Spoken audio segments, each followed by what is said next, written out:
आइए गाइस आइए। तो कैसा अनुभव कर रहे हैं आज आप? वहाँ हम सही गए थे उस समय ना।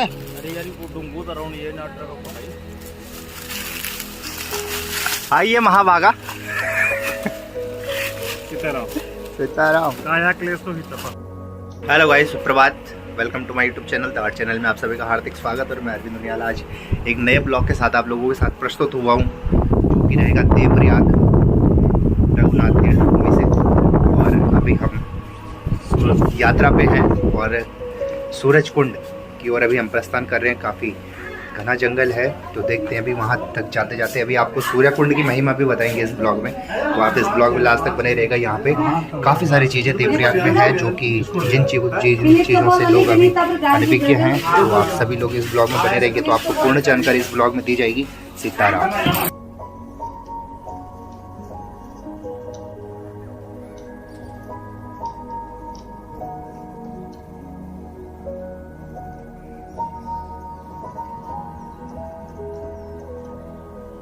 सूरज यात्रा का प्रथम पड़ाव और बहुत ही खतरनाक जंगल के रास्तों से जाते हुए और डंडों से झाड़ियों का सफाया होगा।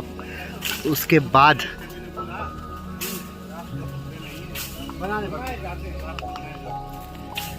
और ये देखिए बहुत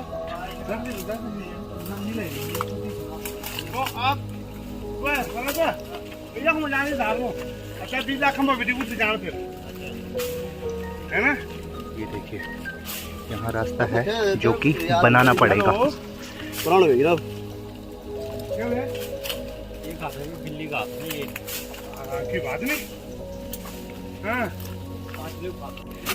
बहुत ही खतरनाक रास्तों से होते हुए गुजरना पड़ रहा है सूरज कुंड की ओर। और हमारी पूरी टीम जो कि है बड़े जोरों और शोरों से साथ ही यहाँ पर बेलों के बहुत बड़े बड़े वृक्ष, इनको पार करके जाना पड़ेगा। और आगे आगे हमारे पूज्य आचार्य व्यास जी, डॉक्टर भानु प्रसाद दुनियाल जी, ये हमें मार्गदर्शन करवा रहे हैं आगे आगे के। शाबाश, चढ़ो। और बहुत ही सीताराम व्यास जी, कैसा है आपका आज का अनुभव? और अभी व्यास जी के द्वारा और यहाँ पर जो लोकल हमारे साथ पंडित जी हैं उनसे लेंगे सूरज कुंड की बहुत गूढ़ जानकारियाँ, गूढ़ रहस्य जानेंगे सूरज कुंड के बारे में और देवप्रयाग तीर्थ के बारे में। तो आप लोग अभी बने रहिएगा।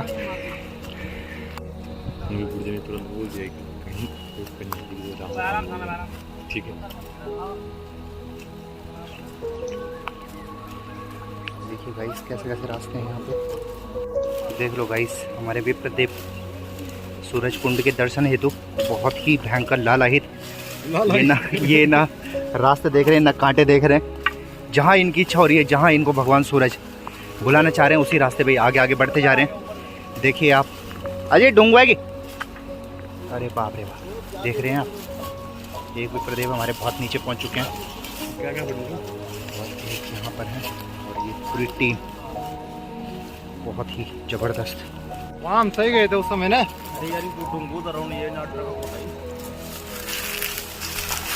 आइए महाभागा। सीताराम।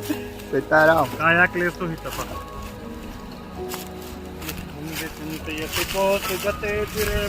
हाँ, हंत हंत नलनिम गज उज्जहारा। ई बेटा चला चला चला। तो फाइनली गाइस, बहुत ही पसीना बहाने के बाद हम पहुंच चुके हैं माँ भागीरथी के तट पे। और अब यहाँ से आगे की यात्रा प्रारंभ करेंगे सूरज कुंड की ओर। जैसे कि मैंने आपको पहले भी बता चुका हूँ, सूरज कुंड की यात्रा आज हम लोग कर रहे हैं।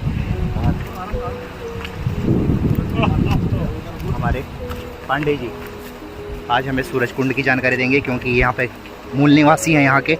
और देवप्रयाग में जितने भी लगभग तीर्थ हैं उन सभी की जानकारी लेंगे भाई जी से। तो अभी आप हमारे साथ बने रहेंगे इस ब्लॉग में और लगभग पहुंचने ही वाले हम सूरज कुंड की ओर। तो आप सभी लोग इस ब्लॉग को लास्ट तक एंजॉय कीजिएगा। और अभी देखिएगा सूरज कुंड के दर्शन आप भी करेंगे। धन्यवाद।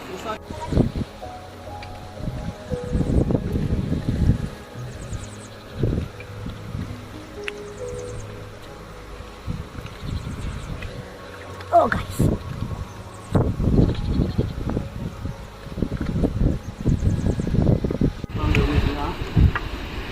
अभी स्पर्श नहीं। मित्राय नमः, आप ये नमः, मित्राय नमः, खगाय नमः, सवित्रे नमः। मरीचई नमः।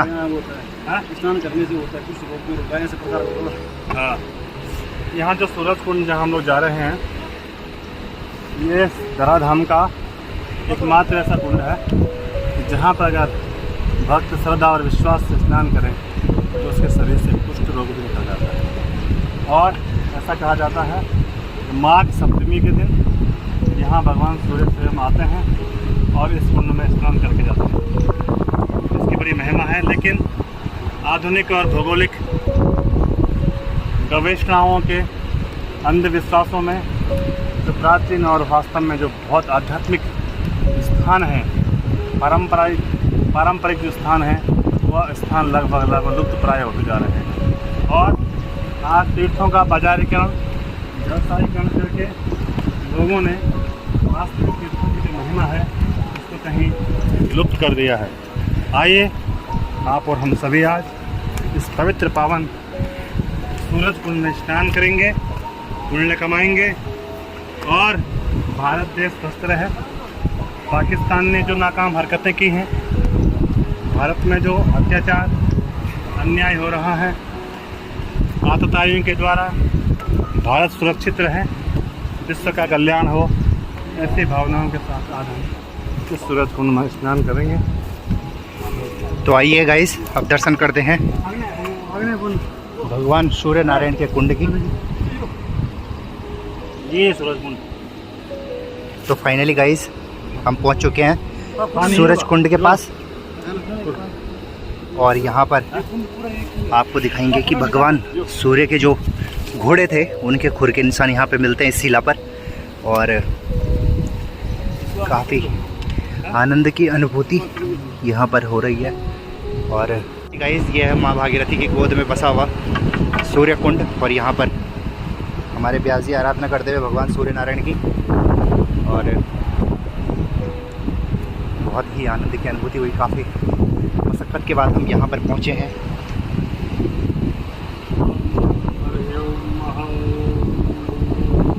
इस अवगत करवाते हैं आपको भगवान सूर्य नारायण की पादुका से। देखिए बहुत ही सुंदर पगचिन्ह यहाँ पर भगवान सूर्य नारायण की, जैसे कि आप देख पा रहे होंगे। ये आप देख रहे, ये कुंड है, इसमें जल भी भरा हुआ है, लेकिन बिल्कुल पगचिन्ह यहाँ पर है। और ये तो फाइनली गाइस उत्तराखंड की गोद में बसा हुआ यह सुंदर पावन तीर्थ देवप्रयाग, और देवप्रयाग के अंदर यहाँ पर सूरज कुंड, और सूरज कुंड में आज आने का सौभाग्य प्राप्त हुआ। यहाँ पर हमारे मूल निवासी ज्येष्ठ भ्राताश्री यहाँ पर हमारे बीच में हैं और ये हमें देंगे सूरज कुंड की विशेष जानकारी। तो जान लेते हैं देवप्रयाग में कौन कौन से तीर्थ आते हैं, इस चीज़ के बारे में भी जानेंगे। अभी फिलहाल जानते हैं सूर्य कुंड के बारे में। तो भाई साहब, आप सूर्य कुंड के बारे में हमें थोड़ा अवगत कराएंगे। सूर्य कुंड का बहुत बड़ा यहाँ विशेष माघ महीने की सूरज कुंड में स्नान करने का बहुत पुण्यपूर्ण काम जी। विशेष कुष्ठ रोग के लिए भी, अगर कोई कुष्ठ रोगी है यहाँ पे स्नान करने से उनका कुष्ठ रोग दूर हो जाता है। अनेक जो ऋषि मुनि भी यहाँ करने के लिए आए हैं, कई ऋषियों ने भी यहाँ पे तप किया है। और जो हमारे पुराने संगीतकार थे हरिओम शरण जी, उन्होंने भी यहाँ पे तप किया है। उन्होंने भी यहाँ पे भी तप करके ही अपना गायन शुरू किया था। और ये तीर्थ बहुत पुण्यदायी है, इससे माघ महीने की सबसे बहुत यहाँ स्नान करने पर पुण्य प्राप्त होता है। कहा जाता है कि यहाँ बल इंद्रधनु नाम का एक गंधर्व है जो बल अभी भी विचरण करता रहता है। अच्छा। हाँ, यहाँ पे वो भी विचरण करता रहता है। जब भी कोई अगर कोई तप करने के लिए आए तो उसके लिए वो बल वरदान साबित होता है। अब अगर कोई माने लोग बस आए उनको भी उनकी हत्या के लिए भी प्रेरित रहता है, उनका वध करने के लिए भी तैयार रहता है वो गंधर्व। हाँ, गंधर्व। जी, बहुत बहुत धन्यवाद आपका। चलो, सूर्य कुंड के बारे में जान चुके हैं हम, लेकिन यहाँ देवप्रयाग में सुनने में आए काफ़ी गुप्त यहाँ पर स्थल हैं, देव स्थल हैं, जिनके बारे में लोगों को परिचय नहीं है। तो आप बता सकते हैं कि कहाँ कहाँ पे वो स्थल है? एक तो यहाँ से एक बाण की दूरी 1 किलोमीटर की दूरी में बेताल शिला है। वेदांत नदी बहुत पुण्यदायी तीर्थ है। वहाँ पर विशेषतया बल पिंडदान का महत्व तो बहुत अधिक है। वहाँ पर लिखा है गयाम सतम पिंडम, गया में 100 पिंडदान, एक पिंडदान वेदांत से लगन की तरह का प्राप्त होता है। जी जी जी। यहाँ पर उदालक नाम ऋषि ने भी तप किया था। उन्होंने यहाँ साक्षात कृष्ण भगवान के दर्शन किए थे। और वहाँ से 1 किलोमीटर की एक बाण की दूरी में एक शिवालय है, बिल्वे महादेव। वहाँ कहा जाता है कि एक सोने का वृक्ष है और योग के बराबर सर पर रहता है। वहाँ दर्शन करने के मतलब पापों का नाश होता है, विशेष बहुत फल की प्राप्ति होती है। तो धन्यवाद गाइस, जैसे कि आप जान चुके हैं कि यहाँ पर बहुत ही दुर्लभ स्थल यहाँ पर मौजूद हैं, जो जिनसे कि लोग अभी उनकी जानकारियों से वंचित रहे हैं। और धीरे धीरे जैसे ही यहाँ के कोई मूल निवासी हम लोगों को मिलते हैं, तो तब जाके उन देव स्थलों का, तीर्थ स्थलों का हमें पता चलता है कि यहाँ पर ऐसे ही इस भूमि को देवप्रयाग नहीं कहा गया, ये देवों की भूमि है। आप समझ सकते हैं कि देवप्रयाग में नाना प्रकार के तीर्थ यहाँ पर है, जैसे नरसिंह, जैसे कि अभी भाई जी ने बताया, बेल शिला हो गया, रघुनाथ जी का मंदिर हो गया, नरसिंह भगवान का मंदिर हो गया, भैरव मंदिर हो गया। यहाँ पर बहुत ही छुपे हुए जो देव तीर्थ हैं, देवस्थल हैं, उनके बारे में लोगों को जानकारियाँ नहीं है, लेकिन यहाँ पर बहुत कुछ जानने को मिला। और बहुत बहुत धन्यवाद हमारे भाई जी का, जिन्होंने कि यहाँ पर इनसे हम लोगों को बताया। तो गाइस अब चलते हैं, यहाँ पर जो हमारी टीम आ रखी है, यानी कि जो हमारी ब्राह्मण मंडली यहाँ पर पहुँची हुई है, वो कर रहे हैं सूर्य कुंड में स्नान। और स्नान के पश्चात अपने को प्रदान करेंगे। सीताराम, हरिओम।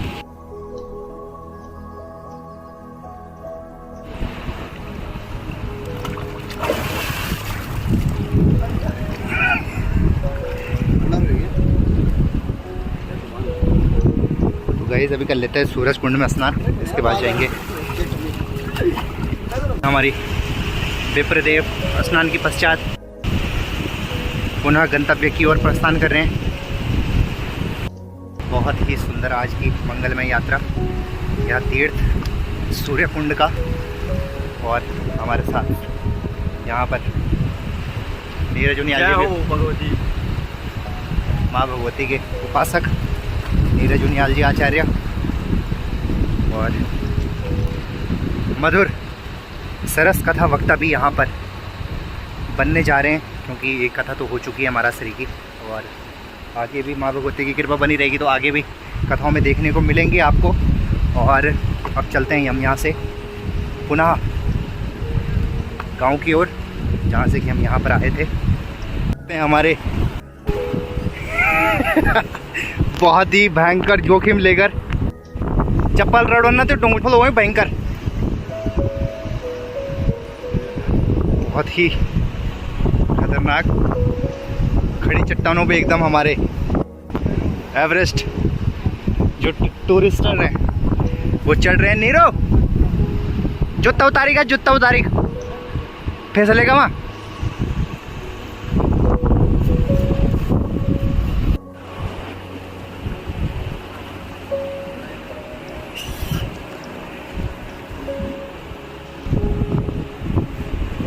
आओ आओ,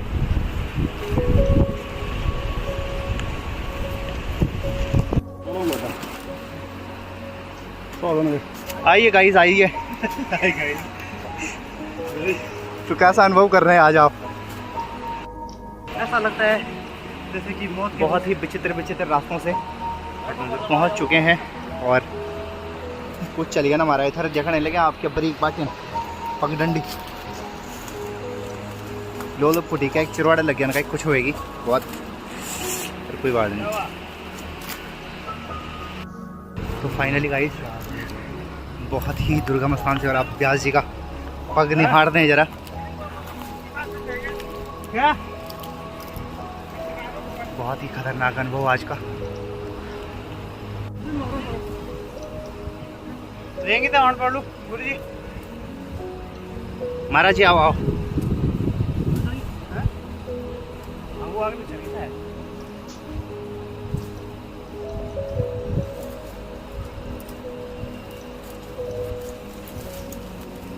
आइए आइए, व्यास जी अपना अनुभव बताइए। अनुभव साझा कीजिए अपना।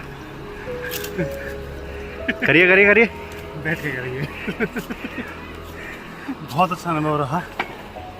और जिस तप के बारे में लोगों ने पहले चर्चा की है कि काया क्लेशो ही तपा, शरीर को अत्यधिक कष्ट देना ही तप है, तो आज हमने वही किया। और ये कष्ट जीवन और मृत्यु के बीच की कड़ी थी। अगर हार गए तो मृत्यु थी और जीत गए तो जीवन है। जैसे तरह। तो गाइस, इस तरीके से रही आज की हमारी सूर्य कुंड की यात्रा, सूरज कुंड की यात्रा। आपसे नेक्स्ट ब्लॉग में मुलाकात होगी फिर कभी ना कभी ज़रूर मिलना। और आज का ब्लॉग से यकमी समाप्त कर दूँ। आप सभी लोग स्वस्थ रहा, मस्त रहा और सीताराम। तो स्वास्थ्य को ख्याल रखा। गर्मी बहुत ज़्यादा बनी, एसी कूलर को खूब दबा के यूज़ करा, घर को बिजली को बिल बैठा ढंग से। और सीताराम, फिर मुलाकात होगी।